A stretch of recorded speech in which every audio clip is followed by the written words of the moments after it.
Hello, you two, and welcome back to the fifth installment of the Joy of Battle Mapping. This is DM Toasted Marshmallow, and today we're going to look at the art of subtle shading. Yeah, we're going to add the personal, handmade touch-up that really brings the map all together, in my opinion at least. You can see that we're looking at the finished product here, and we're doing a little before and after comparison. It's relatively subtle, but it adds wonderful depth and really gives some beautiful variation across the board. And I think it's just a wonderful way to finish out one of these awesome battle maps. So without any further hold up, let's get into it. Well, let's get to it. So the first thing we need to do is we need to come in and we're going to create a new layer. And we're going to create a solid color layer right above our pattern fill layer 1 and right below our light layer. So we'll come on down to our little optimistic circle here and get our solid color layer. We'll drop that down to black and hit OK. And then we'll come over to our mask and hit Control-I to invert it. Alright, so now with our mask inverted, we don't have any of our layers showing, and we're ready to start painting in the shadows by painting white onto our layer mask. And this will allow us to just make changes and edits later really easily, and we're not damaging the picture at all here. Okay, so we're going to come over and click on our brush tool, or we can hit B. And let's just come on up here and check our settings. So we're going to need a nice, smooth, soft brush for this. So hardness of 0%, and size doesn't really matter quite yet. Then we can open up our presets, and we're just going to turn on transfer jitter here. We're going to turn opacity and flow jitter to 100%. And what that's going to do is it's just going to give us some nice variation in our brush, which will just add a little bit of oomph to the process and doesn't really cost us anything. So with that transfer turned on, we'll just dismiss that, and now we're ready to begin. So we just want to make sure that we're on our mask and that we have white in our foreground and that our flow up here is turned all the way down to about, let's do about 7%. Okay, now we're ready. Now I'm going to hit Alt and I'm going to mouse wheel in, and I'm just going to start laying some of this shadow down in here. And I'm just doing this with the mouse. If you've got one of those fancy pads, this will be even easier for you. But it's not too difficult with the mouse. So I'm just going to come in and I'm going to drop some shadow back there in the back. Now I'm going to hold Alt here, and with my right mouse button held down, I can move back and forth to the left and right and change the size of my brush. Okay, so gonna go down a little bit smaller, and I'm gonna Alt and zoom in, and I'm just gonna Alt and right mouse click and pull in a little bit here, and we're just gonna come in and we're just gonna add layer after layer just right in here. And I like to do this with my objects because it adds it blends. It helps blend the object into the rest of the background. Alright, so there we go. That looks pretty good.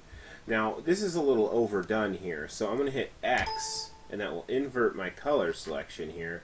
And now I can come back in and clean up the sarcophagus, because this sarcophagus is supposed to be, up higher, and the light is up higher, so the sarcophagus should be pretty well lit up high. But now we have this wonderful shadow in the back, darkened deep into shadow, and a little bit of a blend job in here. So I'm going to zoom back in because I don't really like this so much, so I'm going to get a little bit of a bigger brush here by holding down Alt, right mouse button, and drag out.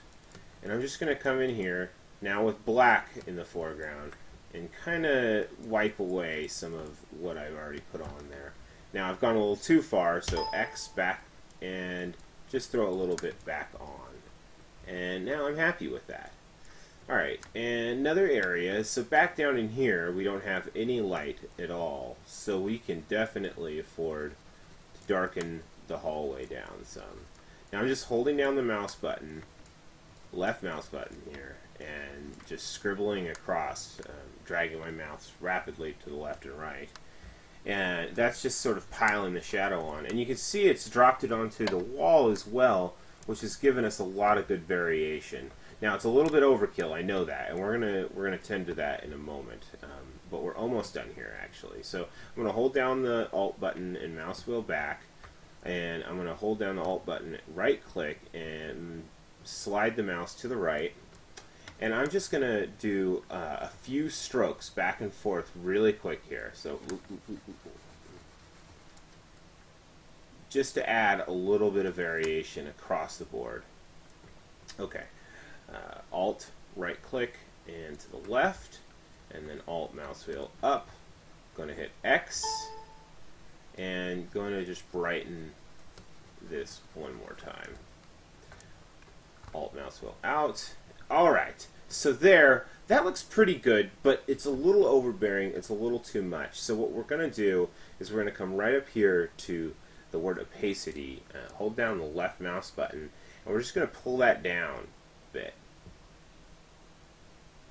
until we get something we like. There we go. It's pretty good. Okay, so let's take a look at the before and after. So here's before, and here's after. So, yeah, not too bad. But you know what? Let's turn that opacity down just a bit more.